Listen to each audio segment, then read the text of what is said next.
Chapter 8 of Monsters and Heroes, AD 1177, 14th February. Holding his stomach, the wanderer grumbled as he rose from the bed of leaves he had gathered together the previous night. At first, he had been puzzled by the sudden change of his dreams. His stomach, however, quickly reminded him what was more important at the moment. He gave the pile of leaves a kick, causing most of them to rustle. When they had settled again, the image no longer seemed so unnatural to the rest of the woodland. He knew that soldiers of the consecrated blade were stalking him.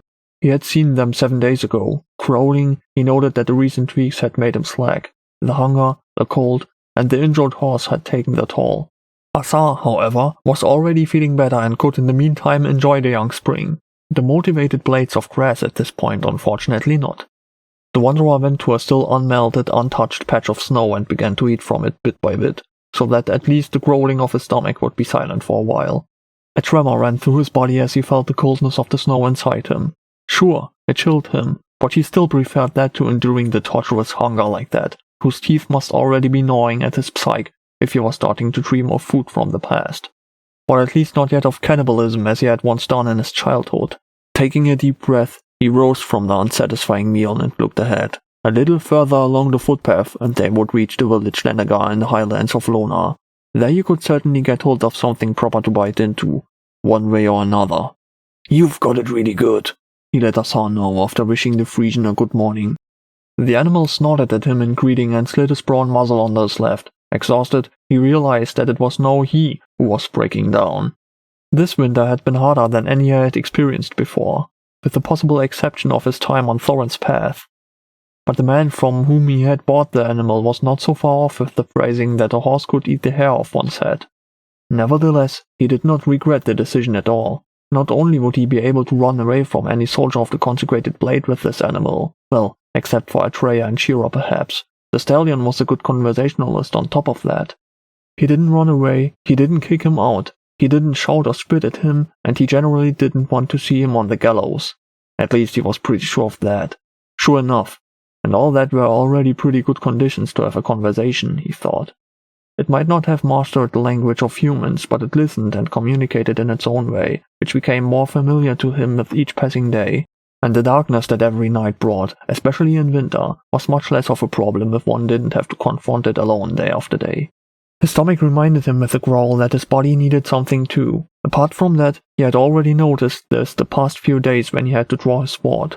Not only his arms, but also his legs became lame. It was always clear to him that hunger had reached a certain level when one started to smell and hear better. It started to be all about one thing: food. He shook his head ironily. There it went again. Before it deepened, he blew into his fist, rubbed his hands together, patted his companion's flank and said, "Let's move on, my friend." Hector arrived at Quail about 5 weeks ago. It took almost 2 hours for him and the other soldiers of the consecrated blade to ask most of the village about the Black Wolf. He was knocking on the door of another house when a woman came walking around with logs in her arms. A small boy helped her carry them. However, when she noticed the man in his distinctive armor, she startled and almost dropped the wood promptly to bow straight away. Had he not obligingly placed his hand on her shoulder and spoken reassuringly with a warm smile, "It's all right. I can see that you have a lot to do. I don't want to be a burden to you for long. Just a few questions, if I may." Now she put the wood on the ground anyway, turned to the boy and spoke. "Billy, will you be so good as to carry this in? But not all at once." "A capable fellow you have there," Hector commented, nodding with satisfaction. Somehow the little one reminded him of his childhood. "I'm sure he'll go far one day. He didn't happen to think of joining up, did he?" "Are you here to recruit people for the king's army?" Hector laughed. "Oh no, we are lucky that the war in the south is not going so badly." Since she did not return the smirk, he added briskly, "It's not going badly, that was just... Listen, I'd like to ask you a few questions regarding a wanted man." "The Black Wolf, right?" Hector nodded. "How do you know that?" "You men have been here in the village for some time and it's a manageable patch of civilization." She eyed the man from head to toe, who was dressed in leather armor with a blue check pattern that had silver embellishments here and there. The laces of his boots were clean, not scuffed, and his short hair neatly combed. "If I may call it that in your presence," she then added. It is not meant to be offensive, and you are certainly used to better standards.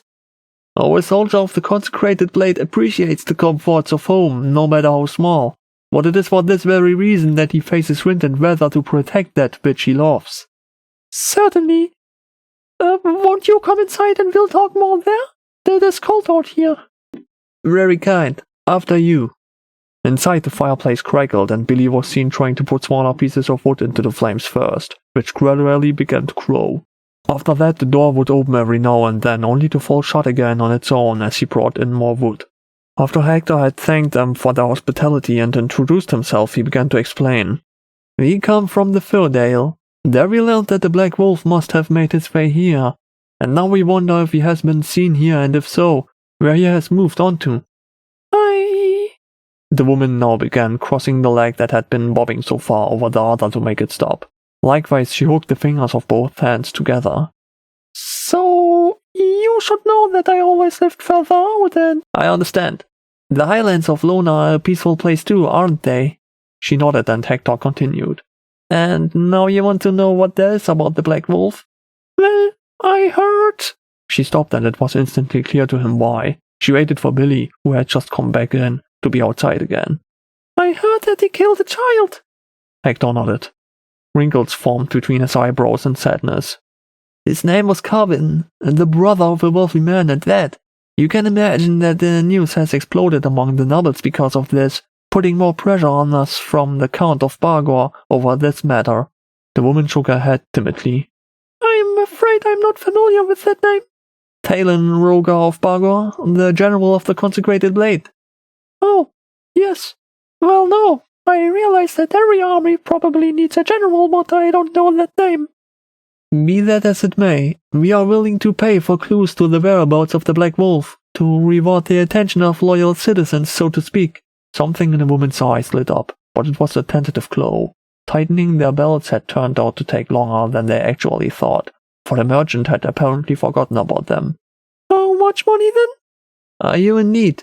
She waited before answering, for Billy had just come back in shortly. Before that, Hector added, Forgive me, that was a very direct question. I don't like to admit it, and certainly not in front of my child. I don't want it to worry unnecessarily. Of course. Hector reached into a pouch at the front of his belt. It jingled briefly before 2 gold coins finally emerged, which he placed on the table and slid to her. If I tell you something about the Black Wolf? Oh no, he smiled. I'll just chat with you like this. After all, you are in more need than I am. I can't accept that. Oh, come on. He leaned back, and the warmth did not leave his face. Do you want to know how I see it? Like a deer, she looked at him. I see all of us here in Sanctor as one big family. We should watch out for one another. If we don't, what would be the other option? That we eat each other? Well, you can see where that gets nature, can't you? No progress. And we of the consecrated blade watch over peasants and citizens of Sanctor as well as the nobles, and they in turn provide us with what we need to live. Food, drink. He slowly rolled his hand out of the joint and listed a few more things, like iron ore, leather, or medicine. Such things, and the consecrated blade makes sure that no one's peace is disturbed here. We could not exist without each other. I admit that this is a heartwarming attitude. Accept it, he affirmed, taking the coins in his hand and placing them in hers. I don't even know what to say. You don't have to say anything, my lady. He raised his index finger and eyebrows. Unless you know something about the whereabouts of the Black Wolf, of course. And then had to grin. She placed the coins on the corner of the table, away from her field of vision. Do you know why he killed the child? She finally asked. Unfortunately, no, but it can only have been no reasons.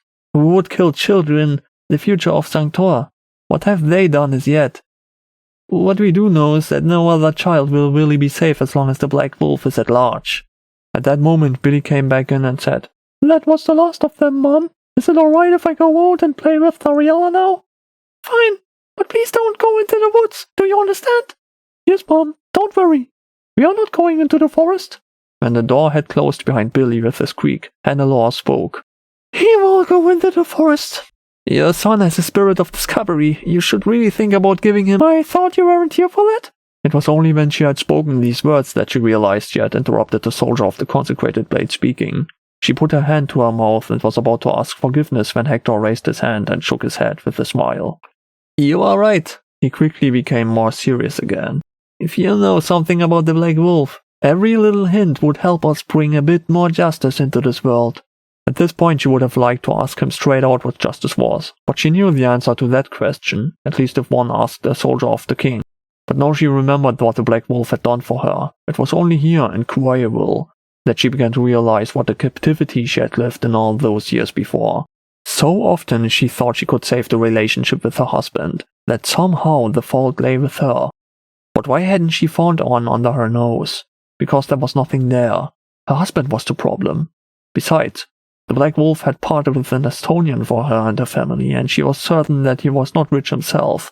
But on the other hand, there was the clarity that Winter would stay for a while. If it were only about her. But her thoughts revolved around Billy, and after all, the Black Wolf had also said that her son shouldn't go hungry, that he should be fine. She finally began chewing her lip. Hector had noticed that she had been fingering the fabric by the lap of her dress for a while. Now she raised her shoulders. "I'm not sure if it was the Black Wolf, but there was a man who came through here with an injured horse. A black horse." "That's him!" Hector's voice had suddenly become much more energetic. "Please tell me which direction he went. It would help us enormously and we could finally prevent further murders." The woman lowered her gaze. She thoroughly felt the gnawing in her chest. However, he had killed the child. He had confessed that to himself. Perhaps it really was for the best. He moved further north." 3 more Estonians tinkled on the table. Hector had risen and taken her hands in his. I thank you. You don't know how valuable this information is." She could have been lying, the thought occurred to her. But it seemed to her that this man was also pursuing the Black Wolf for a personal reason. And no matter what good the latter did, it certainly couldn't do justice to the murder of a boy. He had to be punished. After all, if such things were not punished, where would the world be today? She snapped out of it when she heard the soldier telling her about her husband looking for her. "No!" She fought back with a hand. "Does he know I'm here with my child?" "No." Hector looked at her, puzzled. "After all, we didn't know you were here ourselves at the time. Your husband only said that the Black Wolf kidnapped you. The captivity must have been terrible." "Do you think if that were true, that I wouldn't have told you about the Black Wolf in the first place?" He could hear anger in her voice, but it was not directed at him. "My husband is a bastard. He has flayed me.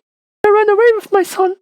He only made up the story about the Black Wolf so as not to look stupid because—" Now it almost slipped out that he had just been beaten down by the Black Wolf. "Because he couldn't exercise any restraint when he was drinking again." He strongly smelled of alcohol," Hector remembered and then bowed. "Please forgive me. I had assumed you were in distress." "Not anymore. Never by the Black Wolf." "All the more gratifying. I will leave now then." He bowed to her, causing her to bow all the more deeply out of embarrassment. "The consecrated blade thanks you on behalf of King Killian of Aston for your service to the kingdom, honorable citizen." She had accompanied him outside and remained standing there for quite a while, watching the consecrated blade as they saddled up and rode on north. Something in her hoped that she had not done wrong, that the soldiers would not find and question the merchant at Robin Ford. She was pretty sure that he didn't know who he was traveling with, but the description of his appearance alone seemed to be enough for the consecrated blade. The man was wanted by the authorities after all. "Oh, Thorin," she finally whispered, raising her head to the sky. "What is just?